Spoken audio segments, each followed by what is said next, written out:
Good morning, traders. Welcome to today's market review. This is Fred Razak at CMTrading. Today is September 19th, 2017, and today is Tuesday morning.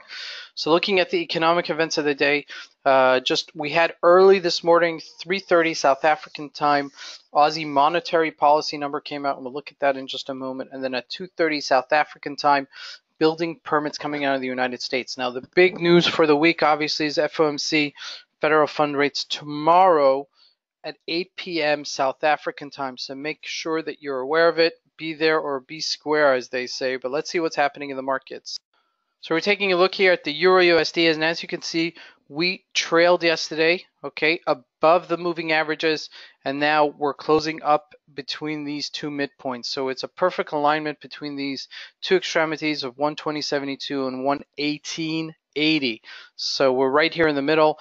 Like I said, we'll be trickling somewhere between today and tomorrow regarding the major number that's coming out of the United States. So I would really look to see some sort of opportunity once we get to some sort of threshold. I mean, if we do get to this 120.72 level threshold, I would look actually to short it a little bit.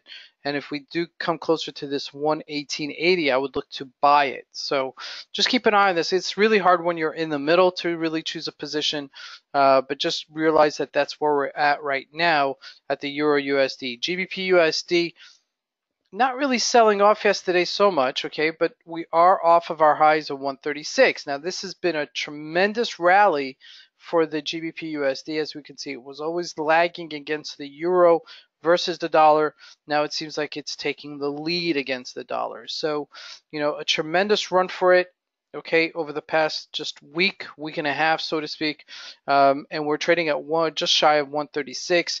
To short this right now, it would be silly. I would really wait for somewhat of a pullback to see if we could, continue this trend upwards. Because usually when these things happen, they have some sort of follow through in, their goal number or their directional number or their target number, if you will, is 142-ish something.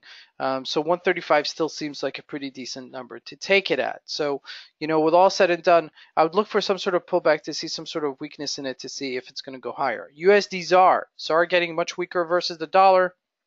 We've seen that with the JSE going back to close to its all-time highs, as that's been happening. So we're looking here at the USD ZAR trading at 1327, and this still has room to go up, right? 1345, 1350-ish level is where we've been, but this is a beautiful trend line right here, as you can see, trending upwards. Looking at gold getting weaker at 1306. Like I said yesterday, I thought that we'd continue going down to 1300 from this 1350-ish level that we were our high at.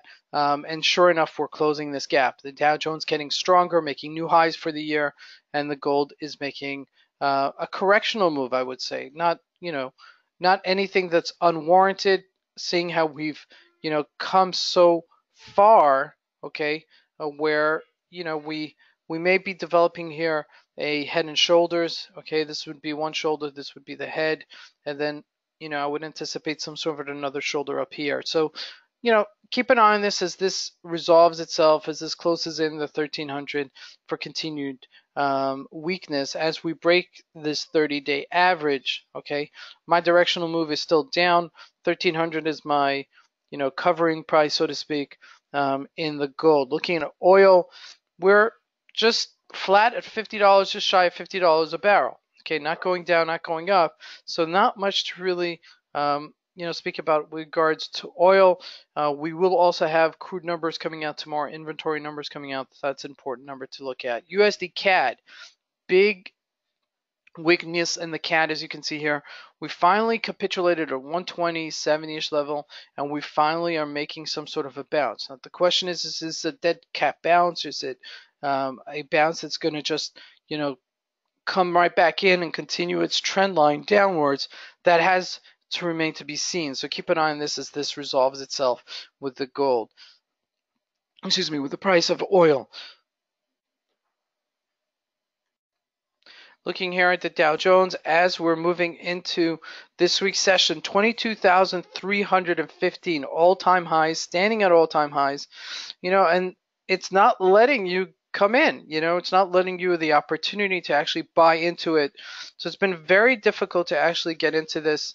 But as you can see, we've, making all-time highs in this. And breaking out higher. I mean, like I said, there's no reason we can't go to 23,000 if we went to 22,000 from 18,000.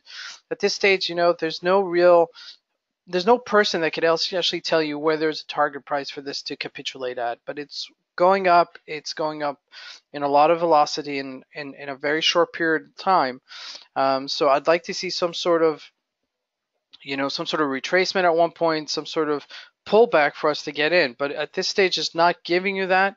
And it's just very hard to actually jump into it, like I said, in these levels, because you just, you feel like you're buying the top, and when it goes a little bit higher, and there's no real pullback. So it's actually very hard to trade this right now. So just, keep an eye out to see if there's going to be some sort of retracement or correction with tomorrow's move.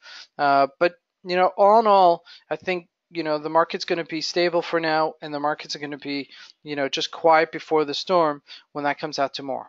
This is Razak at CMTrading. Want to wish you guys a great trading day. Thank you.